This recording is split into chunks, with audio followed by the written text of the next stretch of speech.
Well, thank you so much for coming on the show. This is great. Good seeing you. So why don't you tell us a little bit about yourself and your organization and what you're passionate about? Well, that's a lot to start with, but hey, so I like to pile it on thick at the beginning.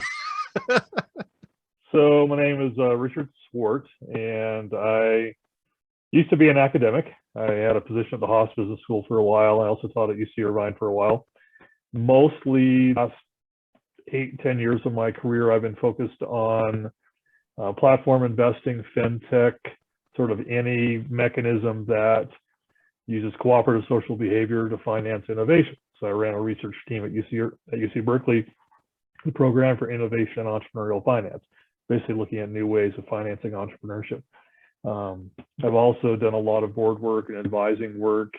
If you wind way back to my original graduate work, I was a cybersecurity guy. I taught cyber and did some training at the NSA and was pretty deep into looking at sort of the human side of cybersecurity and how humans make decisions and how humans basically screw things up. The vast majority of cyber human caused, not technologically caused.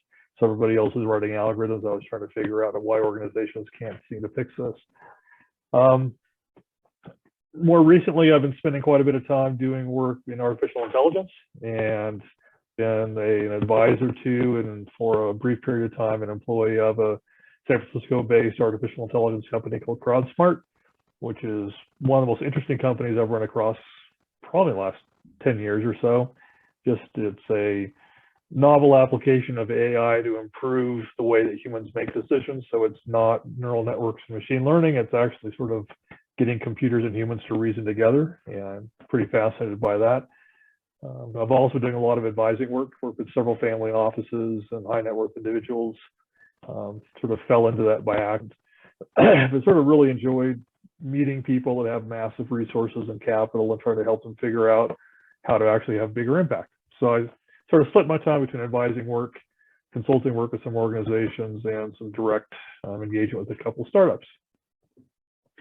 Very cool. And your biggest passion, because it sounds like a couple of different things there. Well, I think if you were to unravel the threads of my brain over the last 20 years of grad school and academics, is always trying to figure out how we leverage technology to make what humans do better. Mm-hmm. So, the most recent one is this CrowdSmart, which is technically called Human Collective Intelligence, which is literally sort of how humans work together and how you use technology to improve that. I think it actually could revolutionize a lot of critical decision making, not just in investments, but across many spheres of influence. And I think that a lot of this debate about whether machines are going to rule the world and AI versus humans is a bit of a false dichotomy. I think that AI systems and humans are going to have to figure out how to collaborate and cooperate. So I think that this is sort of a fascinating area that's that's deserving of more attention than it's getting, both in the research literature and, frankly, venture capitalists. People are oftentimes chasing the latest algorithm to find some signal in the noise to try to make some tiny incremental improvement, but they're not actually looking at more broadly. If you wind back the clock 30, 40 years, there was this whole area called decision support science. So how systems can be trained and how humans can use systems to actually drive better decision making and outcomes in organizations. And it seems like we've sort of handed the keys off to the algorithms.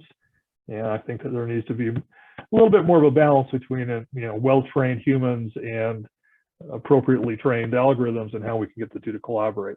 Right. So why do you think that is? I mean, it seems like we seem to vibrate back and forth between those two things. Like we push things off to algorithms and we realize the algorithms are failing in the way they are. So then we have to haul it back and bring the human aspect back in.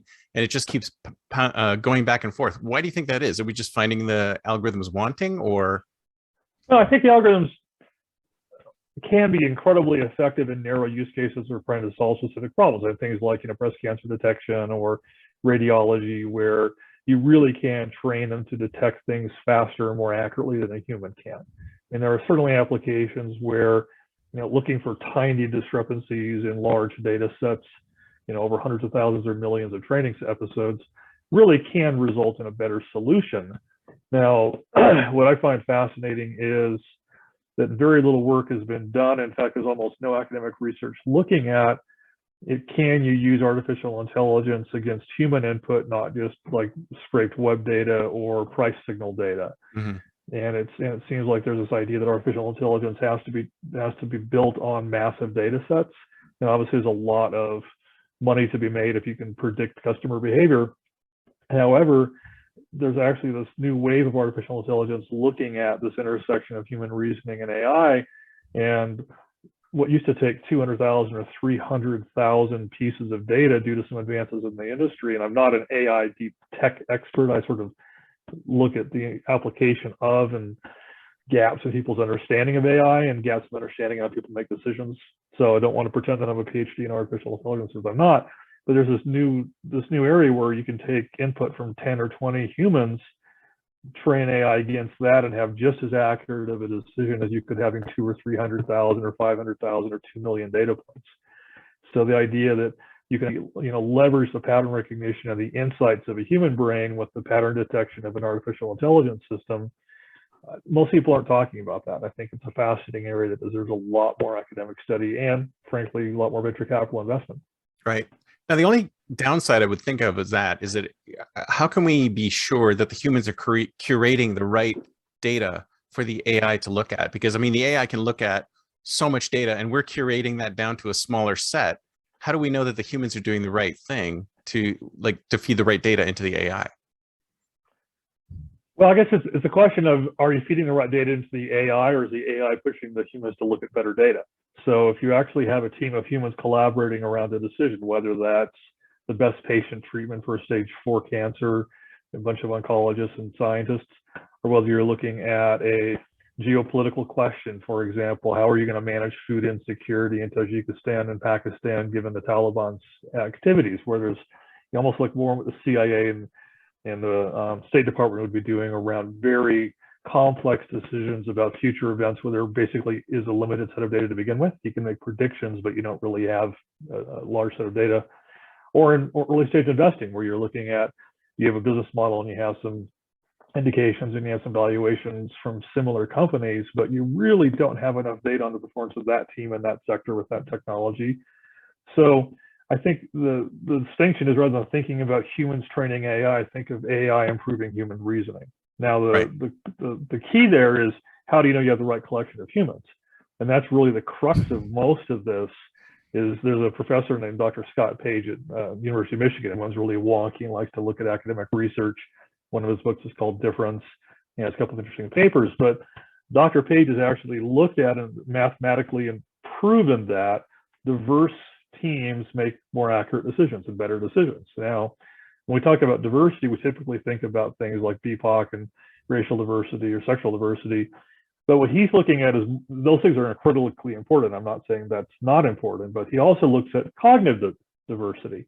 And you can actually measure you can look at cognitive diversity by language scores and look into language used. And he's found that, if you will, the monolithic elephant in the room is oftentimes that venture capital firms or even medical teams typically come from the same cognitive style. So you have the Wharton method, or you have the Harvard case study method, or you have the Stanford guys, mostly guys.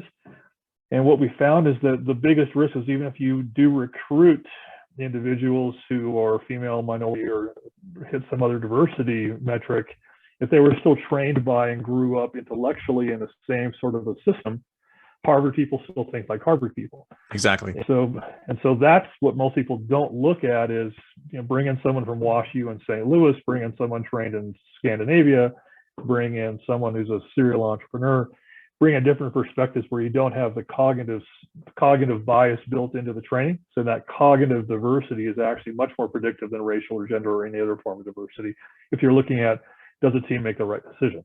Which is one reason I think a lot of these efforts towards promoting minority access to capital, you're still recruiting, very well trained, quote unquote, females and minorities from the very best schools. Mm-hmm. But even though they might hit some, racial or inclusive criteria, I'm not downgrading them, and I recognize I'm a straight white guy, but to look at, is this person female? Is this person, identifies African American?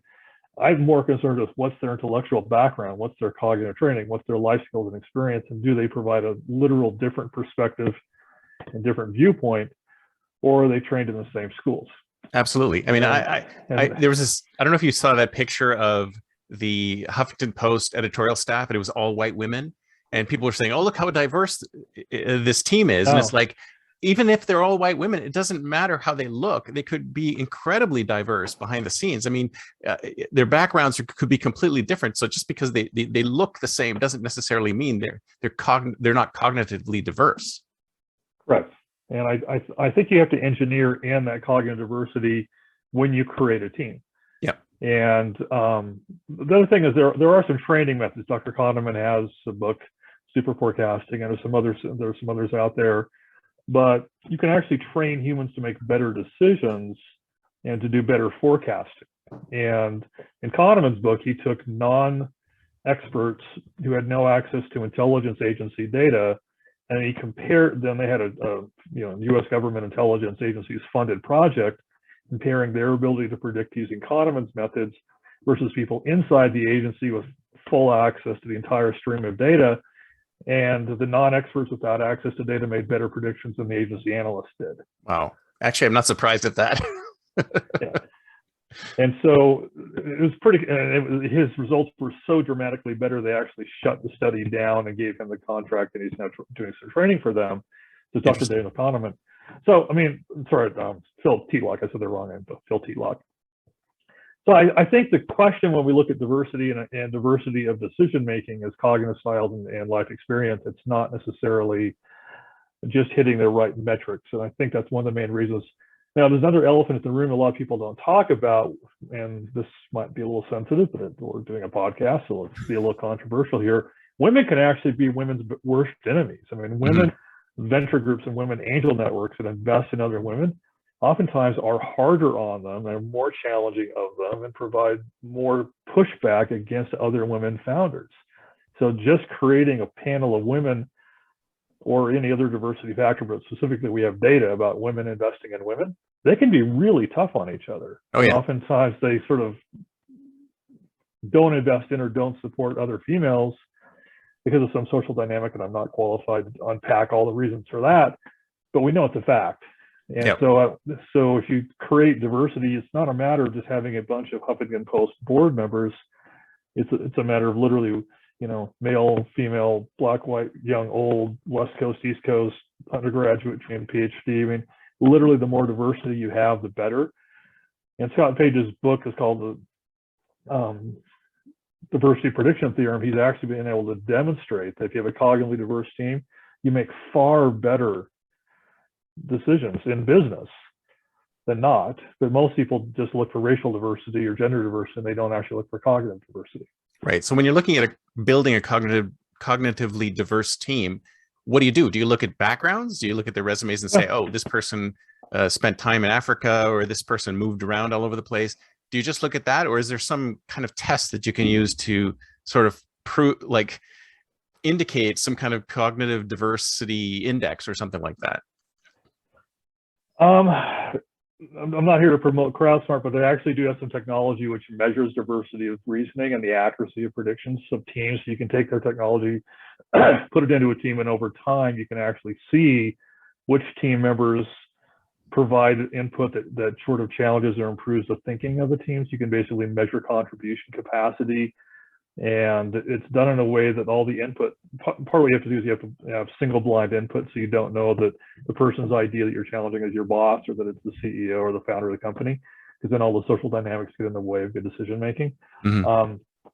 But you can actually measure diversity input, and you can measure impact on decisions, and you can sort of backwards test over time to see which individuals had contributions. And oftentimes, especially like in investing, you may not know for 2, 3, 5, 7 years the outcome of that decision, but you can actually look at what factors and who had what inputs and what predictions were made, and then you can go back and back test it. And, the old joke in these is when investment goes south is you were on vacation that week, or you weren't part of that team, or everybody tries to mold history backwards.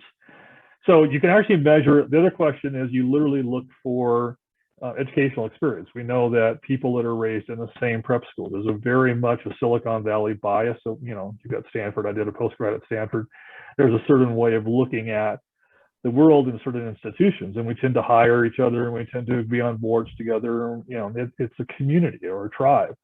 So I love Stanford. I taught at Berkeley. I love both schools, which are very different schools. But if I really wanted to make a diverse team, I would pluck somebody from North Dakota, or pluck someone from Florida, or pluck someone from Dallas, Texas, just someone who's, educational experience. And even in academia, you can oftentimes tell when you read a graduate student's paper who they trained under. There's certain ways of approaching problems, certain ways of thinking that are very, very specific to certain schools. And the irony is, so many venture firms have all the same alumni from the same schools. Yeah. So they're literally baking in bias to their own systems. It's interesting. You should mention that, because it's almost like, if you think about, VC hit rates, right? They go, oh, we're gonna invest in 1,000 companies, and if one hits.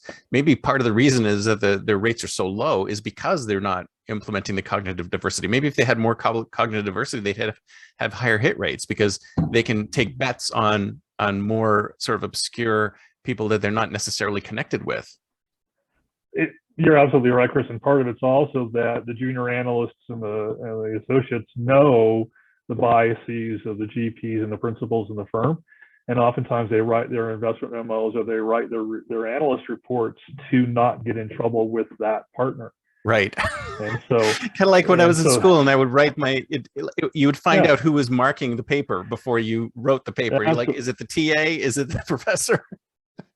So there's just, this basic social dynamics, and, we can't reinvent human brains, but that gets in the way. And then you also have hiring us in the brightest. There's so many schools that will only hire out of certain top 10 universities. And yeah, those are bright kids. I've taught those kids, but I've also taught at not so famous schools. And there's incredible talent sitting in Missouri. There's incredible talent all over the world. And I think that VC firms, due to reputational dynamics and social dynamics, tend to hire from the same pools of people that think in the same ways.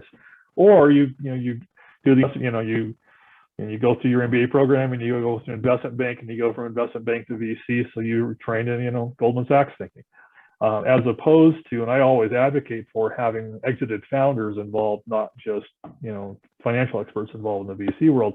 But to answer your direct question, Chris, we've done some experiments, and actually CrowdSmart originally did train its system on its own venture fund, and they invested their own money to prove this concept out. And you do get much better predictions, and you get much better outcomes, both on IRR and on diversity factors by using technology. So my joke is, VCs like to invest in AI and technology, they just don't like to use it. And a lot of the firms don't actually. Yeah, they don't actually use technology. I mean, there's so many funds being based around dealing with diversity and inclusion, but no one's actually looking at the scientific literature and saying, we know that you have to use technology to mitigate against bias. What systems and processes do you develop to, de-bias your decisions? And if you ask a VC firm, how do you de-bias their decisions? They look at you like you're speaking Greek. Yeah. Right. And that same thing happens in healthcare. The same thing happens in, corporate innovation groups. Same thing happens inside of, mergers and acquisitions. There's this, if you actually empirically ask, how do you design systems and processes to de-bias your decisions? Most people don't think it's possible. Yeah. Well, I guess that's the thing, right? I mean, they're looking at it as, oh no, that's not something a machine can do. It's not something that a machine can do in isolation from the decisions being made by the humans, but you can, both by creating the right diverse set of inputs through a diverse group of decision makers. Right. You can help do that, and then you can use technology. And we know, and there's, basically taking the very best practices of Teet Locke and Daniel Kahneman and others, and Scott Page, and those are sort of, add Tom Malone to that list. And those are sort of the four gods of collective reasoning in America academic circles. You combine all their technologies, and all of them have very specific prescriptions on what works, and they've tested it. But I think if I were to go to 99.9% of corporate innovation directors and say, are you leveraging the best available research to help you make decisions upon which technologies to invest in, they probably say I didn't know that literature existed, let alone how do I do it, right? Yeah, yeah. So I think there's just this huge gap of understanding between how you leverage these insights and how you actually engineer a process into your decision making. And it's out there. It's I guess, an obscure area of academic research that most people aren't paying attention to, whereas people are spending massive amounts and, throwing tens of billions of dollars behind neural nets and the latest advances in, machine learning.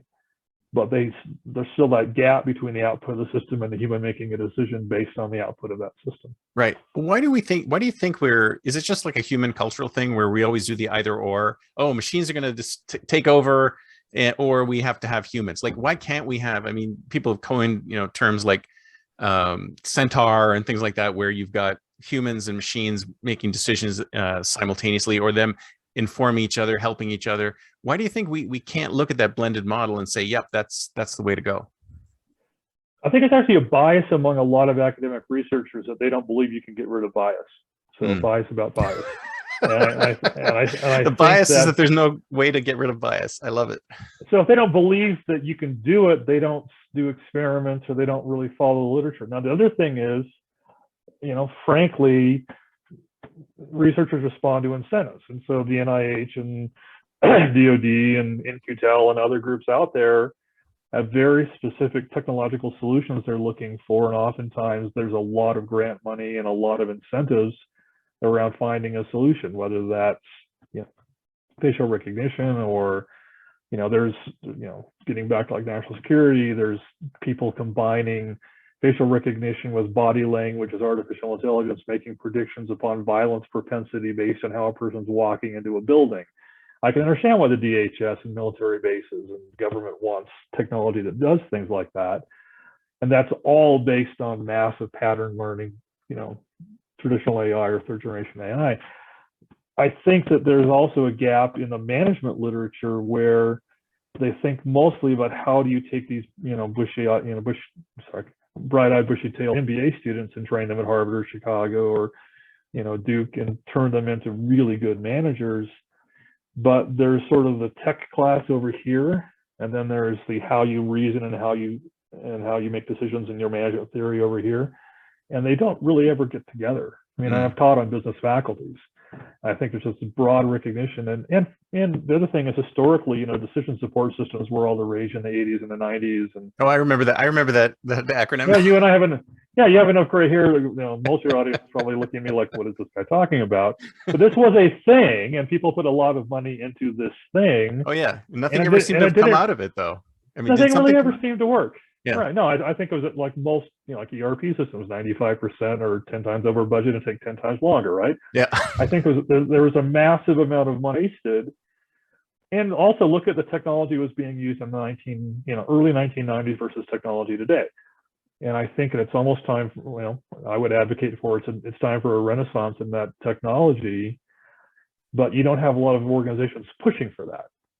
Almost all their investment is being driven on fundamental research into quantum computing, and I'm advising a quantum company. I understand the massive potential it has, but you don't see a lot of people being willing to get into this fuzzy, nebulous area of humans. And I think that because the outcomes are so hard to predict and people are so unfamiliar with the academic literature, that people just sort of fall into patterns. One of the examples, one of my friends was an early PayPaler, not Elon Musk, but somebody fairly early in the organization. He's now a venture capitalist. And every time in his fund, there's a fintech deal, they just defer to him. Yeah, because he's a fintech guy. The fintech guy and the PayPal guy, right? Yeah. And if they don't know they're deferring to him, he knows they're deferring to him. And that's very dangerous, because what worked 20 years ago, let alone 20 months ago, is oftentimes not relevant today. And that's one of the dangers of AI, because you're always doing backwards testing. So I mean, I always joke about, how many people had to throw out their business plans when COVID hit? How many people had to throw away all their strategy when COVID hit? Yeah. And so just using back testing of data to look for patterns in old data sets, it can be incredibly profitable. But when you're dealing with large situations of uncertainty, you can't rely on the AI. So I think you see sort of the geopolitical risk modeling guys and the forecasting guys and the consulting groups over here. And the irony is, even the big consulting groups aren't really using technology. They sort of have their solution sets and their models and their frameworks and their rubrics, and they're sort of selling a process, but they oftentimes don't have a technology that informs that process, that debiases or de-risks their own recommendations. So Right. even the best, the McKinseys and the Deloittes and the Bains, they're all fantastic companies, but they all need this technology too. Hmm. So why do you think you think there's a bias against using the technology, or do I you don't think they're think it's. just I think it's. No one knows it's out there. I mean, I think it's like a right? secret weapon that's going to improve decisions that most people don't know exists, let alone that's been empirically validated. Right. So can you tell me a little bit more about the process that you use? Because I'm really fascinated. I mean, I fully believe that this is the way to go. It has to be a hybridization between, humans and machines working together to, create results. And I don't think it goes one way or the other. I think it's absolutely a hybrid approach. So can you go into a little more detail? I don't know if you can. Oh no, but How it works? and again, I'm an advisor to the company. I'm not the inventor of the technology. So Dr. Tom Kaler is the chief scientist and the founder, and he took the first AI company public in the United States, I believe, in 1989. Hmm. So he's been working in AI literally since the very beginning of the field. He used to mentor a Well, young that's man. ancient history, man. That's ancient history. He mentored a young kid named Steve Jobs. He's been in the valley for a I few think years. I heard of him. Yeah. Well, Steve hired him to run Apple's first spin out. So I mean, he's been part of the Valley ecosystem since the Valley was just getting started. Hmm. This is all Tom's work. So I want to just be really clear that if you really want to understand it, look at Tom Kaler, Kehler. Sure. But to answer your question, Chris, the process is that you basically select a cognitively diverse group of people, and that can be external experts, it can be internal team, it can be a hybridization between your product team or your innovation team and outside experts. It can be customers. I mean, like in an investment decision in a perfect universe, you would have technical experts, the engineering, the science, the IP. You would have market experts. You'd have customers or end users, and you would have entrepreneurs or people at a scale and growing companies. So, different perspectives around all the market fit analyses. So you'd build that sort of cognitive diversity in like an early venture team. If you're looking at prediction like the CIA would make, or like the World Bank would make, you'd bring in country experts, financial experts, geopolitical experts, intelligence experts. You'd bring them all together, but you also might have boots on the ground people as well. Hmm. Using a med tech device, you'd bring in a biomedical engineer and a nurse who actually would use the device bedside, right? So you look for diversity there. Hmm. Now the way you build it in is you ask basically what are the core driving questions, and there is no one question that is the most predictive. So the question, this is where you sort of get into the consulting aspect of what questions, or the answers to what questions would drive the best outcomes for your organizations. So an example, and a real one, we were doing some work with the World Bank around food insecurity, and it was literally just what is the odds of there being food insecurity in X region in year Y. So literally making forecasts about food security based on hundreds or thousands of variables. Venture capital decisions, very simple. What is the likelihood of this, this investment yielding above a certain, return rate within a certain period of time? And you bring together a panel.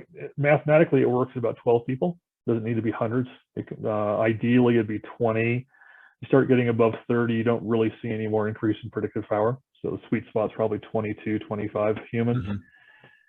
With cognitive diversity. You can fire it up in a Zoom session, you can do it on a website, you can do it as an app. You basically ask people to respond to simple questions like, what is the likelihood of this team being able to execute on its idea?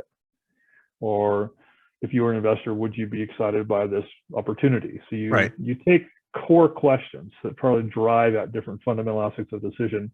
And then you ask the person to rate it on like a 1 to 10 scale. And then you ask them to explain their reasoning. And then behind the scenes, we're running NLP and thematic analysis, and we're collecting all the language and we're collecting all the reasoning, and you're building a Bayesian belief network underneath the hood. Mm. And then as you've seen, and you put in your input, and it's always anonymized, so it's just user 1, 2, 3, 4, 5.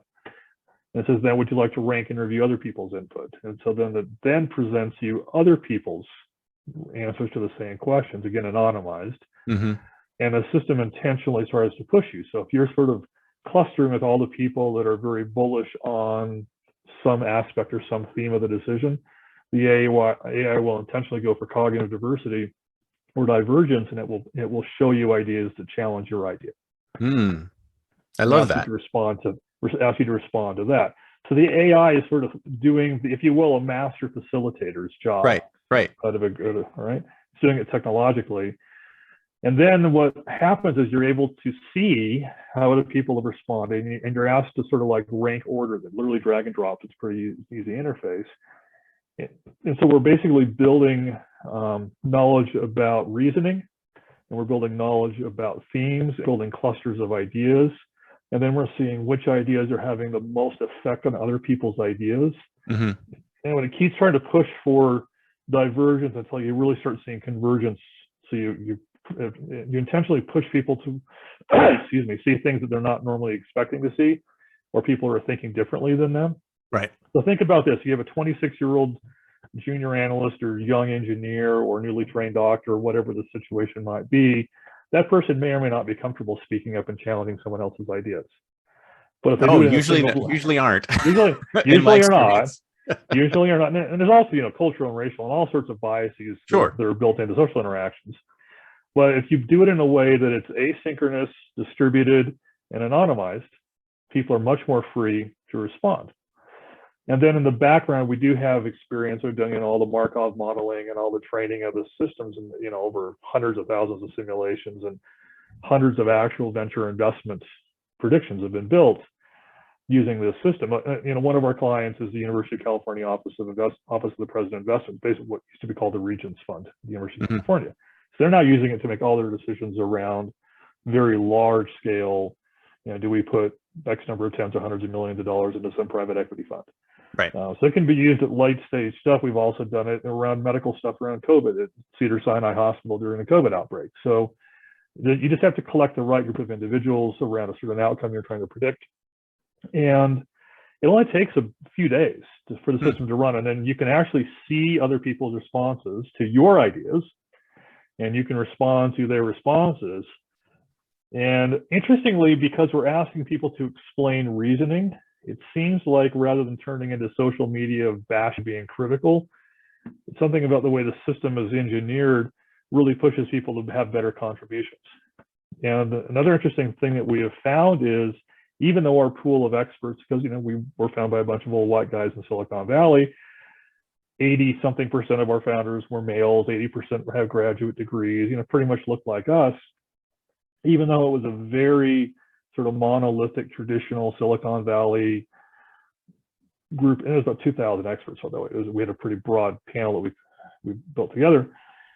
Over 42% of the money that we invested in our venture fund went towards women, and over 55% went to women and/or minorities. Interesting. And we did, and some people say, "Oh, that's easy. You just hid the identity of the founder. They didn't know they were evaluating a, Pakistani female or an African American male." But that's not true. There's a data room and a diligence room and the video of the founder. So all that information was literally in front of them. But I sort of call it an accidental byproduct of elegant engineering. And I don't think it was that accidental actually. But if you can build in a system that debiases the decision, you get away from these sort of what I call armchair heuristics a lot of angel networks use, and you actually force them to go more deeply into these fundamental issues. So even though the system wasn't designed to debias around gender and race, that was sort of the outcome that we observed. Interesting. And, if you engineer the system effectively, you can debias those issues out. And we've proven that with our own money, our own venture fund, our own investments. So to answer your question, it's a pop-up. It could be a website. It could be an app. It could be done, from a Zoom meeting. If you're going into something more complex, like the World Bank, or a real complex question around novel technology in uncharted waters, there's a little bit of decision about what sort of knowledge model do we want created, and then so there's a little bit of input from the team around the questions that need to be asked. But once you get over that sort of initial framing discussion, then you can just let the technology run on its own. And oftentimes you'll start to see a pretty clear answer within a few days. But the difference is you actually have what I call a decision analytics platform, where you can see all the inputs and you can understand all the factors. You can see how the thinking evolved over time, and you can store that knowledge repository, and you can go back and look at it 7 years later. And you can also run simulations against it. What if this factor changed? How would that have changed our decision? So it allows you to basically have analytics about how the humans in your organizations actually make decisions. Interesting. So, but I still don't see where the AI fits in other than through the facilitation. I mean, can that actually do its own, like, put in its own input into the system, or is it more of a facilitation and organization? It's more of a, well, it's using Markov processes and it is building a Bayesian belief network under the hood, but Sure. all these technologies under the hood are basically pushing to improve the human reasoning. So it's not building an independent decision from the human input. It's operating against the human, building belief models around that human input. Right. I love that. That's so cool. I mean, it's like the answer to everything. Yeah. What have you not applied it against?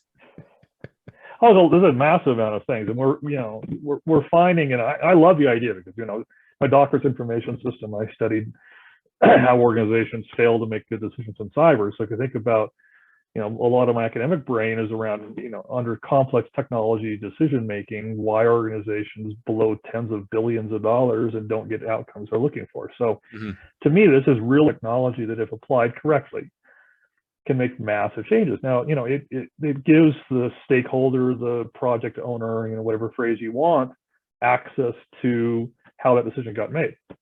Obviously, it's not making a decision independently of a human, unlike a lot of AI that does real-time price adjustments or, in an e-commerce setting.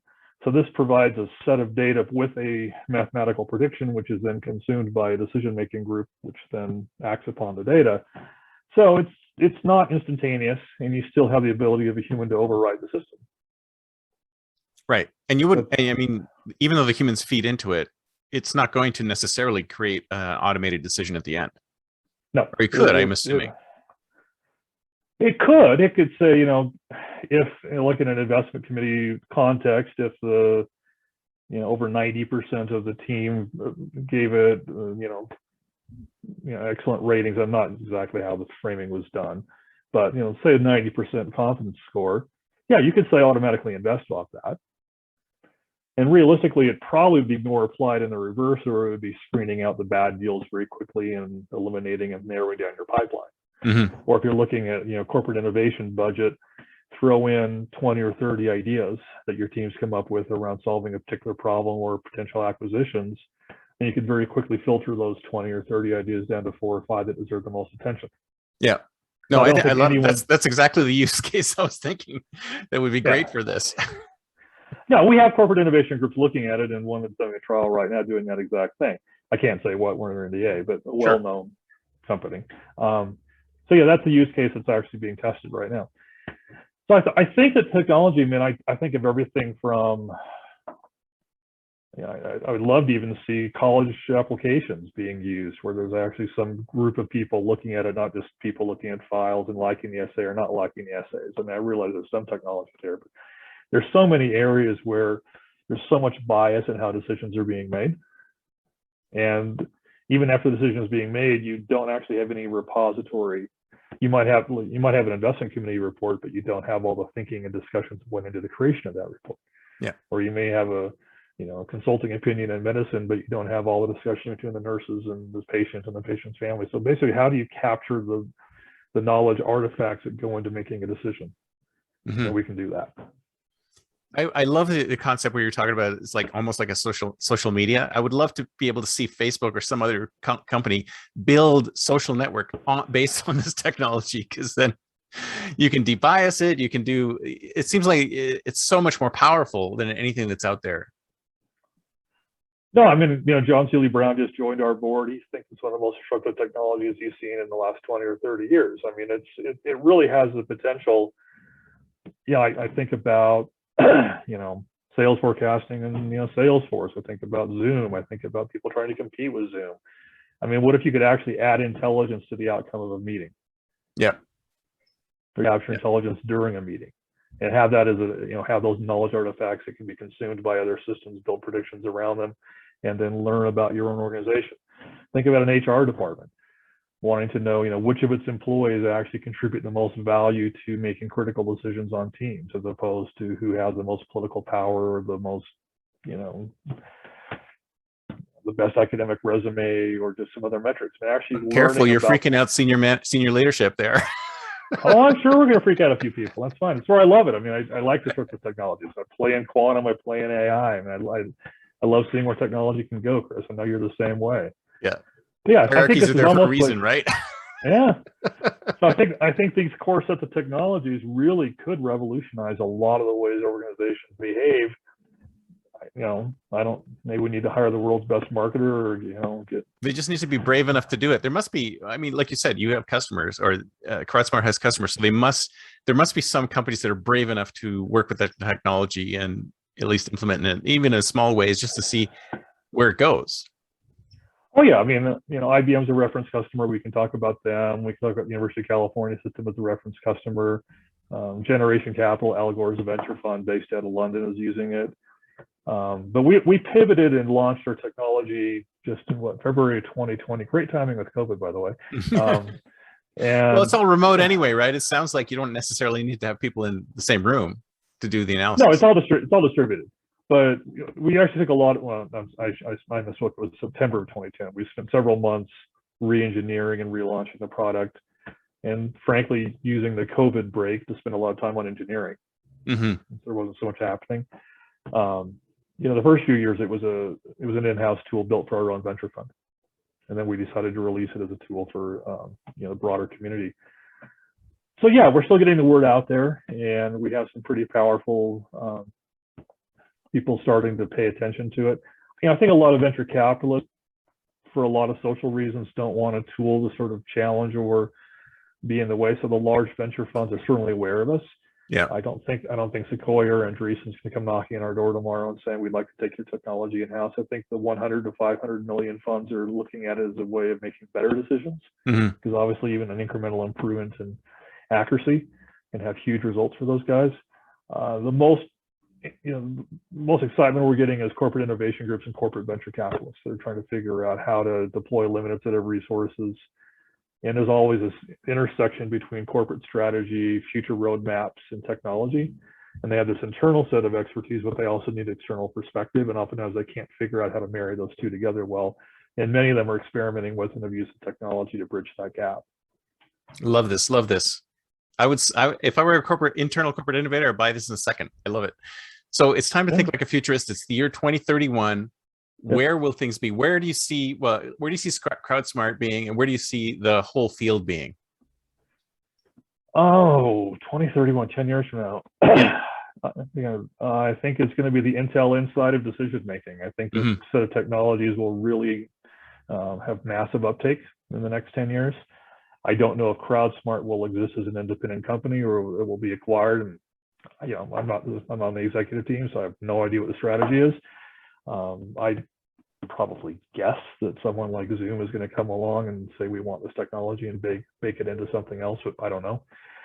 In terms of where the world's going to be, I mean, obviously there's massive shifts in quantum, so there's going to be a huge, dramatic improvement in the ability of modeling and the ability of pattern recognition. It's going to have a huge increase in the power of AI systems. So you're almost going to see a quantum revolution happening in in the hardware space. I think that there's going to be a huge need for humans to figure out how to keep up with and interact with those systems more accurately. And CrowdSmart is a piece of that solution puzzle, but not a big one. I also am pretty sure that by 2031, we're going to see a bifurcation of the internet. You're going to have Chinese internet, and you're going to have American and Western internet. I think you're going to have two entirely separate domain systems and two entirely competing literal universes, whether it's the metaverse or a physical universe, where you're no longer going to have one unified internet. So where you have, sort of a bifurcation or a splitting of the core of all information in the world, that's going to add even more challenge to the ability to accurately consume and understand what's happening. So a bit of a pessimist on geopolitics, but a bit of an optimist on technology. It's really interesting. I think they tried doing that once before, and it was a dismal failure. Do you remember Internet 2 by any chance? Yeah, I do, but I also know there's a very strong push towards that. And a lot of my friends are agency guys and intel guys. So, obviously I don't have a clearance, but I hear chatter. There's a pretty strong indication that China intends to wrest control. And where you talk about supply chain integration, digitization of the RMB, infrastructure investment coupled with their own banking systems, coupled with their own internet, that's basically creating an ecosystem of finance built around their technologies and their digital currency. Exactly. And That's coming, whether it's 2 years, 3 years, 5 years, it's coming around the corner. And Yeah. I also believe all currencies and all securitization will be digital very soon. Oh yeah. There's different session, different day, but it's a given in my mind that's going to happen. So the question is, which countries and which ecosystems create the technologies that facilitate that? Well, you're going to see crypto. You're going to see crypto coming from national banks, right? So oh, yeah, it's already happening. Yeah. So no doubt in my mind that that's going to happen. And I think there's some interesting research looking at what's the actual value of the dollar and what you should be seeing. And so people using stable USD, they're offering their investors 5-6% right now. Mm-hmm. And you're certainly not getting 5 or 6% out of your banking account. So I think you're going to see a huge revolution in how consumers think about money. And obviously there's going to be massive blowback from the large banks, but I think it's a given. So an example is the London Stock Exchange Group, not just the London Stock Exchange. They power 23 other stock exchanges around the globe. They're shifting their entire architecture to digitization and blockchain. Mm. And that process is ongoing as we speak. So if the largest stock exchange network in the world, not the largest exchange, New York Stock Exchange, but the network of exchanges, builds everything around blockchain with the move towards digitization, that's a pretty good indication that the major money believes this is inevitable. So, I ignore the noise coming out of Washington, D.C., and I just look at what's happening in terms of technology investment. And it's clear that we're about to see this huge shift towards digitization of basically all securities and all assets. Yep. So obviously, quantum meets digitization, meets increased need for cybersecurity. It's going to be an exciting 10 years. Oh, yeah. And then banks won't even know what hit them. Or do you think they're looking at it? They're going, wait a minute. Oh, they're panicking. Yeah, DeFi is here, and I think there's a huge argument to be made that a lot of the functionality of the banks is just going to evaporate quickly.